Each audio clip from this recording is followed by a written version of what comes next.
نحمده ونصلي على رسوله الكريم اما بعد فاعوذ بالله من الشيطان الرجيم بسم الله الرحمن الرحيم وإنه لتذكرة للمتقين وإنا لنعلم أن منكم مكذبين وإنه لحسرة على الكافرين وإنه لحق اليقين فسبح باسم ربك العظيم۔ سورہ الحاقہ کی یہ آیات ہیں آخری جن پر درس چل رہا ہے۔ قرآن مجید کی ان آیات میں اللہ تعالیٰ نے فرمایا کہ یہ قرآن نصیحت ہے ان لوگوں کے لیے جن کے دل میں آخرت کا خوف ہے، جو بچنا چاہتے ہیں برائی سے۔ اس پر بیان چل رہا تھا کہ ہر برائی کی جڑ آخرت کا انکار ہے۔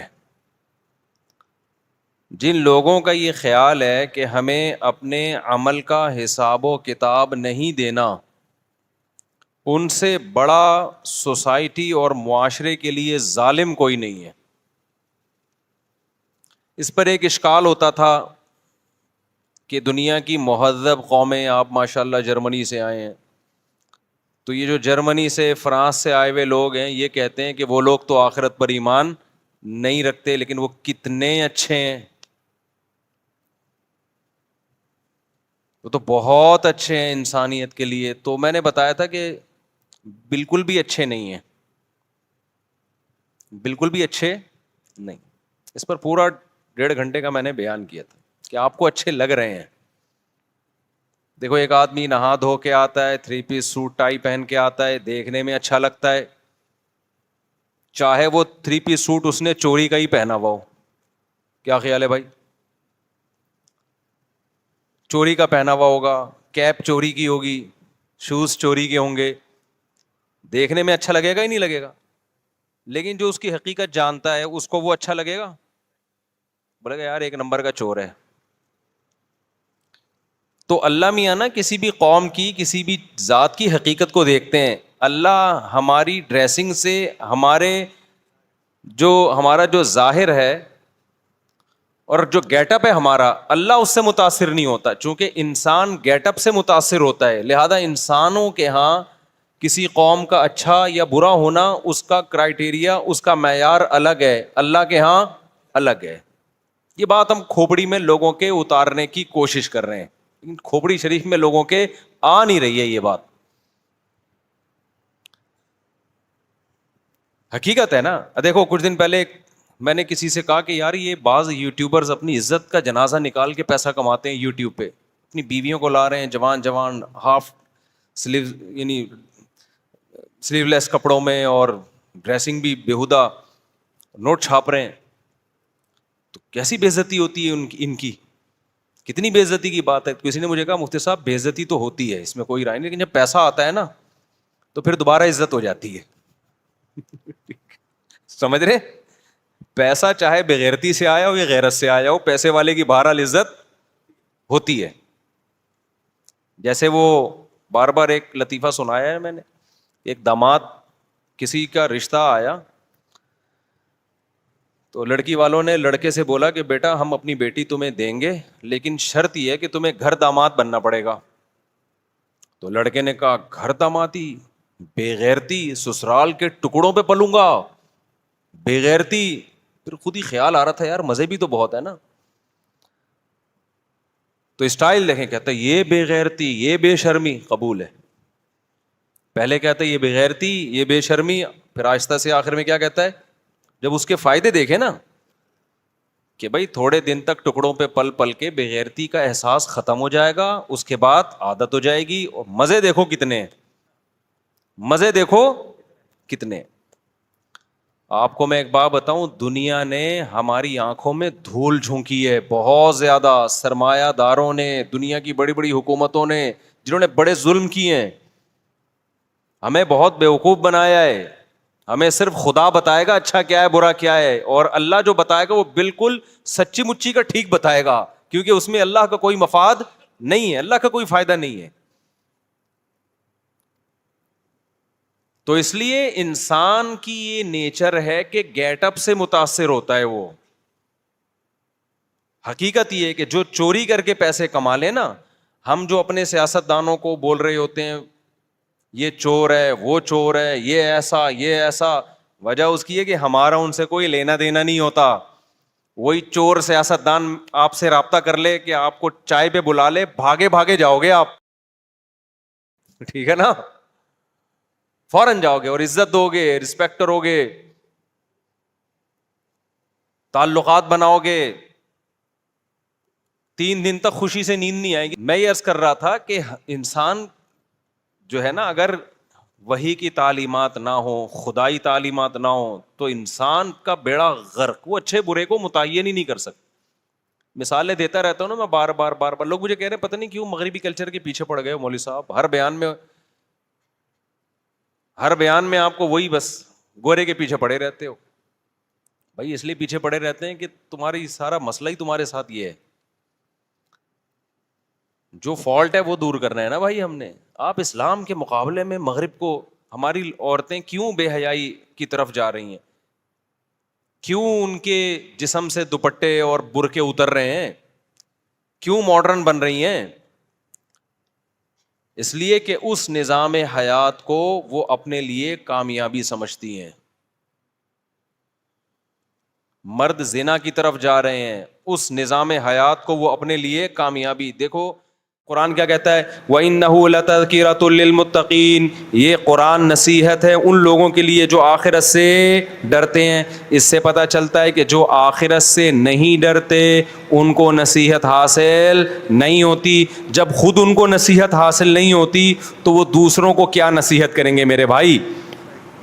تو آپ یورپ کو اپنا باپ بنایا ہوا ہے, ان سے پوچھ رہے ہو کہ ہمیں کیا کرنا چاہیے. قرآن کہہ رہے ہیں ان کے پاس خود نصیحت نہیں ہے, تم ان کو سمجھاؤ کہ کیا صحیح ہے کیا غلط ہے. تو آخرت کا خوف اگر نہیں ہونا میرے بھائی, انسان سے بڑا درندہ پھر کوئی نہیں ہے. چند خوبیاں تو ہو جاتی ہیں انسان میں, لیکن وہ انسانیت کے لیے بھلا نہیں سوچ سکتا. ہم جب گاؤں دیہاتوں میں سفر کرتے ہیں, سن کے حیرانگی ہوتی ہے کہ بہنوں کو وراثت دینے کا رواج ہی نہیں ہے. میں حیران ہوتا ہوں, میں کہوں بھائی تم بہنوں کو وراثت کیوں نہیں دیتے؟ کہہ رہے ہیں کیا ضرورت ہے ان کو. پنجاب چلے جاؤ, KP کے چلے جاؤ, گاؤں دیہاتوں میں ہے ہی نہیں رواج. داڑیاں ہوں گی اتنی بڑی بڑی, رواج ہی نہیں ہے. ان سے جب بات کرو بھائی یہ تو کبیرہ گناہ ہے, یہ تو جہنم کے انگارے تم کھا رہے ہو, تو بعض لوگوں کو ہم نے دیکھا وہ ٹاپک بدل دیتے ہیں. ابے یار مولوی صاحب دم کراؤ, جن بھگاؤ, چڑیل بھگاؤ, ٹھیک ہے نا, انڈی اولان کھا دے, دقت میں خود ندی کھڑے, ٹھیک ہے. بہت سے الحمدللہ دیتے ہیں, KPK میں علماء نے اس پہ بہت کمپین چلائی ہے بھائی, اور یہ علماء ہی کی وجہ سے دے رہے ہیں جو دے رہے ہیں, یہ کوئی گورنمنٹ کی طرف سے موٹیویشن نہیں ہے. اور کوئی ایسا نہیں ہے کہ کوئی یورپ ان کو سمجھا رہا ہو کہ بہنوں کی وراثت دیا کرو. گورے کا تو قانون ہے کہ کسی کا وراثت میں کوئی سرے سے حصہ ہے ہی نہیں ہے, سارا گورنمنٹ کا مال ہے. یا تو خود دے دو زندگی میں تو ٹھیک ہے, نہیں تو نہیں, یا وصیت کر دو. یہ تو اسلام نے آپ کے حقوق سکھائے ہیں کہ نہیں جی بیٹی کو بھی ملے گا, بیٹے کو بھی ملے گا. تو یہ بہت خطرناک بات ہے کہ آپ وراثت دبا کے بیٹھے ہوئے ہو. دیکھو جب آخرت کا خوف نہیں ہوتا, آپ کسی سے پیسہ لیتے ہو نا, تو آپ کی خواہش ہوگی دیر سے ادا کروں میں, اس سے جتنا میں نوٹ چھاپ سکتا ہوں چھاپوں میں, پھر قرضہ جب آخر میں بالکل ٹینشن میں آ جائے پھر قرضہ واپس کروں میں. لیکن جب آخرت کا خوف ہوگا تو میرے پاس ایسے لوگ بھی آئے ہیں, حضرت میں نے فلاں کی پیمنٹ کرنی ہے لیکن وہ بندہ پیمنٹ لینے کے لیے نہیں آیا, اب اس پیمنٹ پہ مجھے ارننگ ہو رہی ہے, تو کیا یہ میرے لیے حلال بھی ہے یا نہیں ہے؟ ایسے لوگ بھی ہیں یار, ان کو اتنا خوف. مولانا احمد علی لاہوری رحمۃ اللہ علیہ کسی کے گھر میں گئے, ان کا یہ معمول تھا, پتہ چلتا نا کہ اس گھر میں باپ کا انتقال ہو گیا ہے تو گھر سے اٹھ جایا کرتے تھے. کہتے تھے پہلے ہی بتاؤ بہنوں کا وراثت میں حصہ دیا کہ نہیں دیا. نہیں دیا اس کا مطلب اس گھر میں ان کا حصہ ہے, تو میرے لیے یہاں بیٹھنا حرام ہے. جب آخرت کا خوف ہوتا ہے تو حق دینے کا اتنا شوق ہوتا ہے. جب آخرت کا خوف نہیں ہوتا تو پھر میرے بھائی حقوق تلف ہوتے ہیں, لوگ کھاتے ہیں, حلال کی حرام کی پرواہ نہیں کرتے. وہ جتنے دنیا میں حقوق ادا ہو رہے ہیں نا, یا تو وہ ڈنڈے کے خوف سے ہو رہے ہیں. ہم اس سوسائٹی سے اپنے آپ کو کمپیئر کرتے ہیں نا اتنی مینج, وہاں قانون کی سختی آپ 2 دن کے لیے ہٹا دیں, پھر دیکھو کیا ہوگا, بیڑا غرق ہو جائے گا سوسائٹی کا. تو جب تک اللہ کا, اچھا مجھے ایک بات بتاؤ, گورنمنٹ ہم سے ٹیکس مانگتی ہے, لوگ دیتے ہیں ٹیکس؟ زیادہ تر لوگ پاکستان میں ٹیکس نہیں دے رہے نا, نہیں دے رہے. لیکن صدقات و خیرات جو لوگ نکالتے ہیں نا پاکستان میں, اتنا گورا ٹیکس نہیں دے رہا ہوگا اپنی گورنمنٹ کو جتنا یہاں لوگ صدقات و خیرات, زکوٰۃ اور دعوتوں کے نام پہ عوام کو کھلا دیتے ہیں. وجہ کیا ہے؟ ٹیکس میں خوف نہیں ہے اللہ کا. ٹیکس کے بارے میں یہ دماغ میں آ گیا بھائی گورنمنٹ کو دیں گے, گورنمنٹ نے کون سا غریبوں کو کھلانا ہے, پتہ نہیں کیا کرے وہ. جب وہ سابق دور حکومت میں ڈیم بن رہا تھا نا پانی کا, تو مجھے ایک صاحب نے بلا کے سمجھایا کہ آپ چندے کی اپیل کریں, لوگوں کو بتائیں کہ کتے کو پانی پلانے پر ایک عورت کی بخشش ہو گئی تھی, تو اتنا بڑا ڈیم جب بنے گا, لاکھوں لوگ پانی پئیں گے, فصلوں کو سیراب کریں گے, تو کتنا ثواب ملے گا. لہذا اس ڈیم میں چندے کی لوگوں سے اپیل کریں آپ. میں نے کہا میرے بھائی اگر ہمیں یقین ہو کہ یہ جتنا چندہ اکٹھا ہوگا یہ سارا ڈیم میں ہی لگے گا, تو سب سے زیادہ میری کوشش ہوگی کہ میں بڑھ چڑھ کے اپنا پیسہ لگاؤں اس میں. میں نے کہا میں خود ایک ڈھیلا اس ڈیم میں چندے کے لیے دینے کے لیے تیار نہیں ہوں, کیونکہ مجھے یقین ہی نہیں ہے کہ کہاں لگے گا یہ.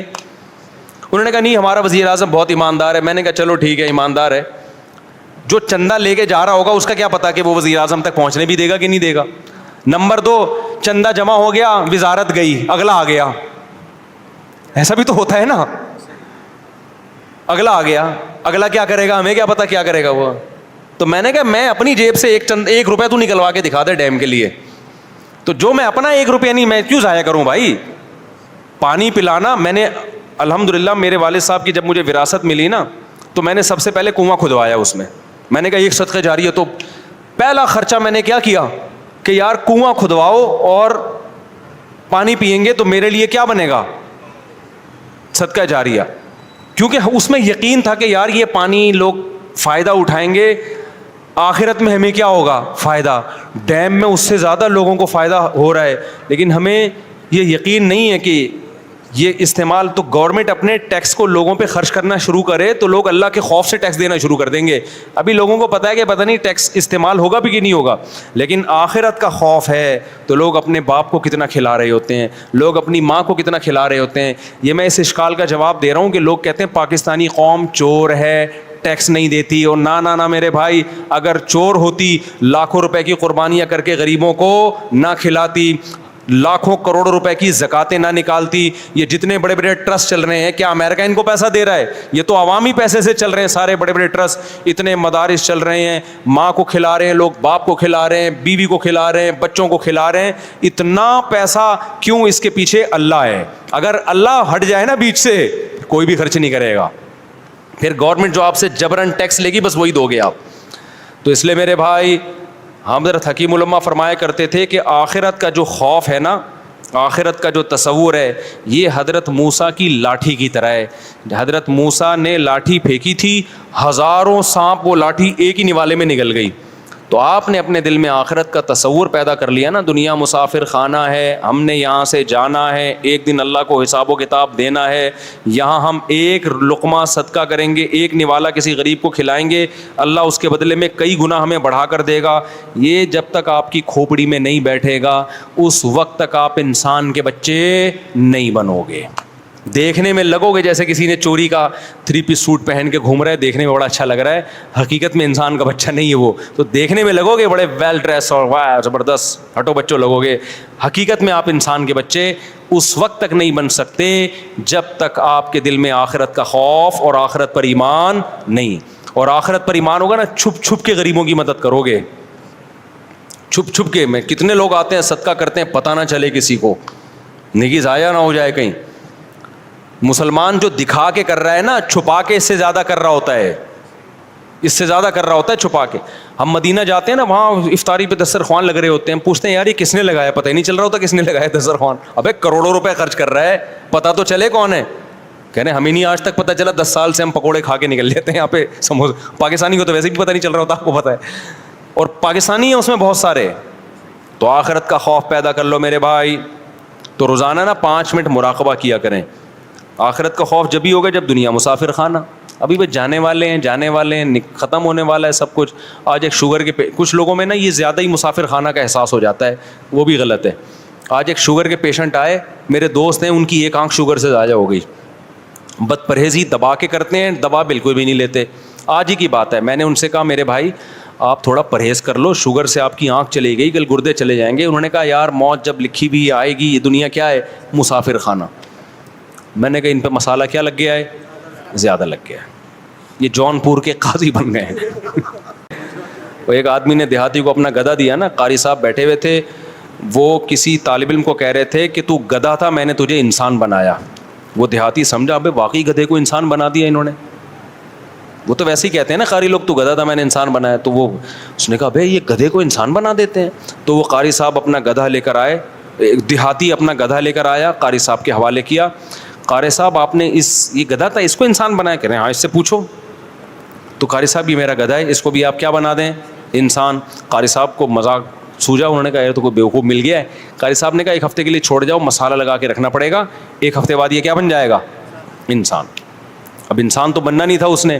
تو وہ بندہ آیا, قاری صاحب نے کہا بھائی یار وہ مسئلہ یہ ہوا کہ اس کو مسالہ زیادہ لگ گیا تھا, عام انسانوں کے بجائے وہ جون پور کا جج بن گیا ہے, تھوڑا ضرورت سے زیادہ اچھا انسان بن گیا ہے, ہائی لیول کا.